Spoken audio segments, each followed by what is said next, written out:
रहा है दुनिया में, खास करके दो नेताओं ने निर्णय ले लिया है कि देश को, दुनिया को आर्थिक मंदी में झोंक देंगे।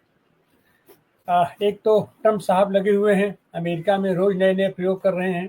ऐसे ऐसे द्वीपों पर भी टैरिफ लगा रहे हैं जहां कोई आदमी है ही नहीं है, केवल पेंगुइन है वहां पर, और वो अपने तरीके से टैरिफ वार वहां लगाए हुए हैं, जिसका असर पड़ रहा है कि पूरी दुनिया के शेयर मार्केट और पूरी दुनिया में हाहाकार मचा हुआ है, और सब लोग अपने अपने तरीके से, और खास करके भारत में इतना टैरिफ लगने के बावजूद भी अभी आज भी लोग उसमें से भी संभावना तलाश रहे हैं कि बहुत अच्छा हो रहा है और भारत की अर्थव्यवस्था ग्रो अप कर जाएगी। इसी बीच हम लोग भी देख रहे हैं कि देश में क्या स्थिति है, रोजगार की क्या स्थिति है, यहाँ पर प्रतिभा आय की, और तो अब तक तो कहा जा रहा था, दिखाई पड़ रहा है, लेकिन कल सेंटर फॉर मॉनिटरिंग इंडियन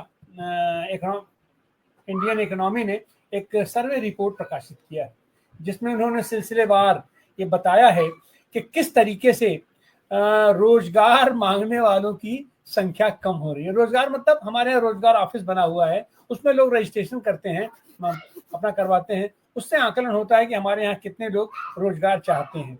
तो उसका ये कहना है कि जब रोजगार मिलना ही नहीं है तो इतनी हताशा, इतनी निराशा, इतनी विषादग्रस्तता हो गई है कि लोगों ने रजिस्ट्रेशन कराना ही बंद कर दिया है, या रोजगार खोजना ही अब आज की तारीख में बंद कर दिया है। और हमारी सरकार भी कह रही है कि 80 करोड़ लोगों को हम 5 किलो राशन दे रहे हैं। मतलब ये कि हम जब 80 करोड़ लोगों को राशन दे रहे हैं तो उनके पास रोजी रोजगार नहीं है, तो उनको क्या स्थिति।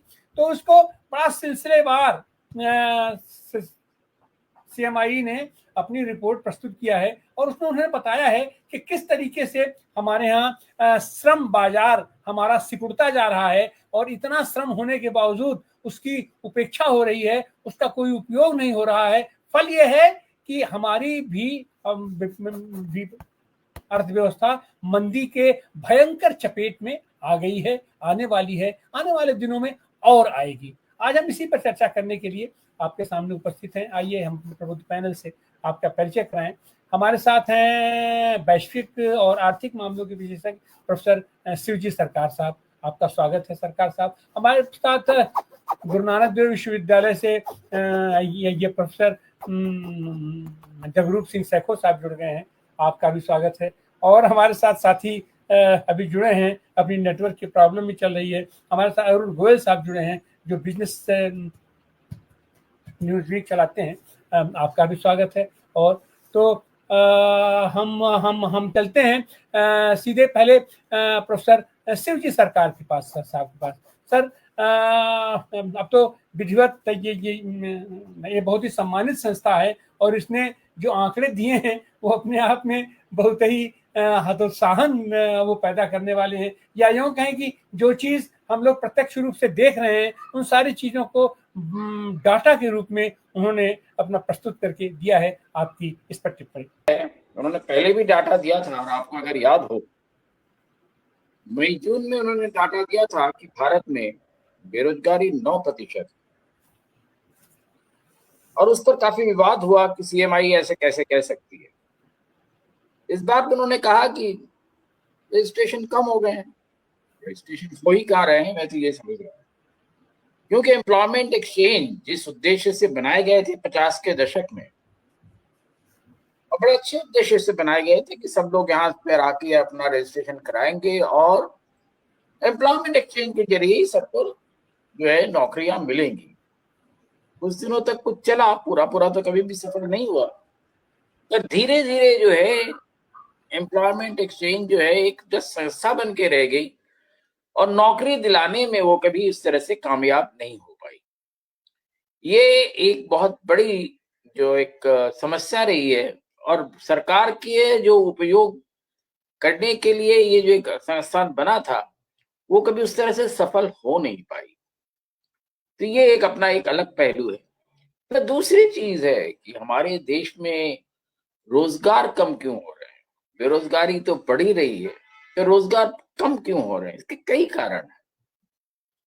एक कारण तो ये है कि कोई भी आपको क्वालिटी एम्प्लॉयमेंट नहीं देना चाहता है। क्वालिटी एम्प्लॉयमेंट का मतलब है कि आपके लेबर लॉस के हिसाब से जो कानून है उसके हिसाब से आपको नौकरियां मिले, उसके हिसाब से आपको सुरक्षा मिले, उसके हिसाब से आपको स्वास्थ्य की सेवाएं मिले और नौकरी में आप बने रहें, इसके लिए सारी चीजें जो है लगातार उसमें होती रहे, जिससे कि कोई भी नौकरी छोड़ने का इच्छुक ना हो और उसमें उसकी तरक्की होती रही और मुल्क की तरक्की होती रही। पर पिछले कुछ सालों से लोगों ने ये समझा, खास करके जब से प्राइवेट सेक्टर का दबदबा बढ़ा, तो उनको लगा कि जो क्वालिटी एम्प्लॉयमेंट छोड़िए, कंटिन्यूअस एम्प्लॉयमेंट भी जो है वो भी सही चीज नहीं है उनके लिए, क्योंकि कंटिन्यूअस एम्प्लॉयमेंट का मतलब है कि उनके प्रॉफिट्स कम हो जाते हैं और जब आदमी पुराना होता जाता है तो खर्चे कुछ ना कुछ बढ़ते ही हैं, क्योंकि उसकी सैलरीज बढ़ेगी, उसके बेनिफिट्स बढ़ेंगे। और जैसे अभी देख लीजिए, अभी रिपब्लिक टीवी ऑलरेडी सबको पता है, रिपब्लिक टीवी में 400 लोग जो है वो अभी फायरिंग लाइन पर आ गए हैं, क्योंकि उनको करीब नौकरी करते हुए 4 साल से ज्यादा हो रहे हैं और थोड़े दिनों में ही वो ग्रेच्युटी और अन्य सुविधाओं के हकदार हो जाएंगे। तो कंपनी ने पहले भी किया है, अब फिर से कर रहे हैं, दूसरी कंपनियां भी कर रही हैं। वो जो अपने एम्प्लॉयज हैं, और सब अच्छे एम्प्लॉयज, चाहे आईटी सेक्टर में हो, चाहे जर्नलिज्म में हो, चाहे मैनेजमेंट में हो, सारे बहुत पढ़े लिखे अच्छे लोग हैं, उनको निकालने की तैयारी चल रही है। नए लोग ले लिए जाएंगे चौथाई आधे दाम में, अलग चीज है। पर इस तरह से जब अनएम्प्लॉयमेंट को क्रिएट कर रहे हैं, जहां एम्प्लॉयमेंट है वहां पे जरूरत भी है और वहां लोग लिए भी जाएंगे, पर ये जो तरीका हो गया है, इसको हमारी जो सामाजिक व्यवस्थाएं हैं, मैं सरकार के लिए नहीं कहूंगा, सामाजिक व्यवस्थाएं हैं वो टूटती जा रही हैं। तीसरी चीज, हम कहते हैं कि हम 5 ट्रिलियन 3 ट्रिलियन की इकोनॉमी हो गए हैं, 3.5 ट्रिलियन तो हो ही गया है, हम बहुत बड़ी इकोनॉमी हो गए हैं। भारत जैसे इमर्जिंग इकोनॉमी के लिए मैं समझता हूं कि इस तरह का जो एक अपने आप को पेश करना, वो अपने आप में सही नहीं है। रशिया की इकोनॉमी कितनी बड़ी है? 2 ट्रिलियन से थोड़ा सा ज्यादा है, पर वहां के लोगों में जो खुशहाली है, वहां के लोगों में जो एम्प्लॉयमेंट है, वहां के लोगों में जिस तरह की व्यवस्थाएं हैं, वो हमसे कहीं बेहतर है। वहां पे अगर आप हैप्पीनेस के इंडेक्स के हिसाब से देखें तो हमसे वहां के लोग बहुत ज्यादा खुश हैं, और किसी को भी वहां 80 करोड़ लोग जैसे हमारे यहाँ दिए जा रहे हैं, किसी को भी फ्री फूड नहीं दिया जा रहा है। उसके बावजूद वहां का स्टैंडर्ड ऑफ लिविंग हमसे ज्यादा बेहतर है।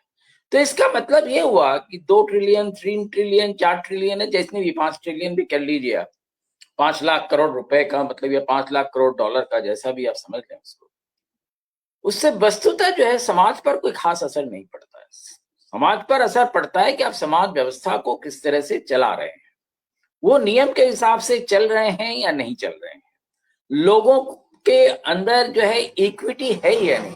इक्विटी का मतलब ये है कि लोगों में आपस का जो एक सामान्य सोशल डिस्क्रिमिनेशन हर वक्त थोड़ा बहुत होता रहेगा, वो कितना कम है या नहीं है। हमारे यहाँ ये सारी चीजें जो है पराकाष्ठा पे है।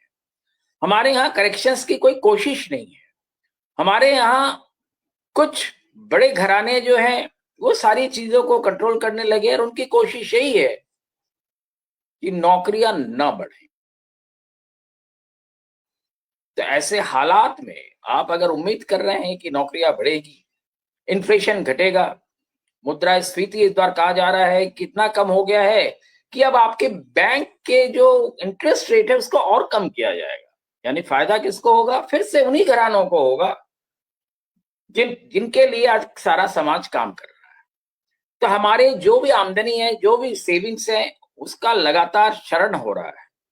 तो हमें एक मल्टी डायमेंशनल वे में हमें अपने समाज को बनानी है, और उसमें हम नाकामयाब हो रहे हैं। अनएम्प्लॉयमेंट इसलिए है, अनएम्प्लॉयमेंट के आंकड़े, अब ये भी एक चीज हो गई है, अनएम्प्लॉयमेंट के जो आंकड़े जो हैं सरकारी विभाग उसको प्रकाशित नहीं करते हैं या छुपाते रहते हैं। अब इससे कोई वस्तु स्थिति में फर्क नहीं आता है।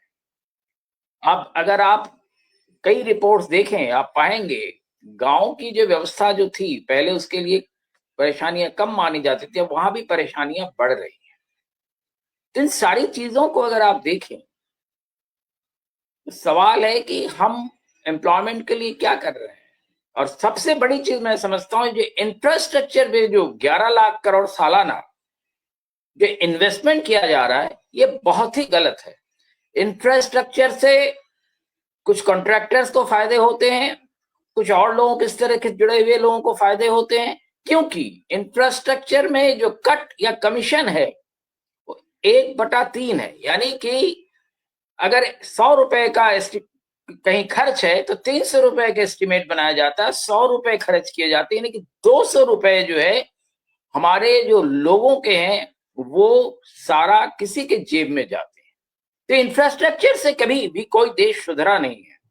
इसीलिए अमेरिकी जैसा देश भी जो है वो इंफ्रास्ट्रक्चर में जितना जरूरत है उतना खर्चते हैं।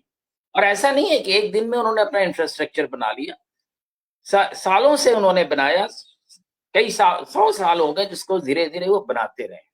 आज उनको रिप्लेसमेंट करने की भी उनको जरूरत है।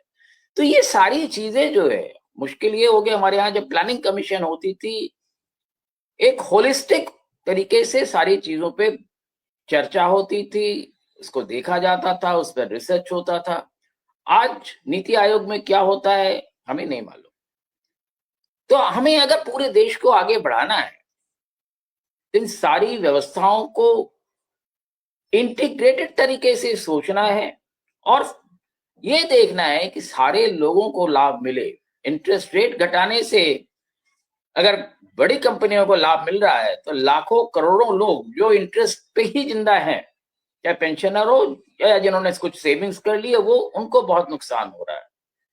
इन सारी चीजों को, मुद्रास्फीति कैसे घटाई जाए, यानी कि चीजों के दाम कैसे घटाए जाए, ये भी देखने की जरूरत है। जितने चीजों के दाम बढ़ेंगे उतनी नौकरियां महंगी होंगी और उतनी नौकरियां कम होती जाएंगी, ये भी एक फैक्ट है। तो मैं समझता हूं कि एक पूरी व्यवस्थित ढंग से एक सोच पैदा होनी चाहिए। सोच करना ही नहीं है, उस पर अमल करने की भी जरूरत है। हम कई चीजें करते हैं, अमल नहीं कर रहे हैं।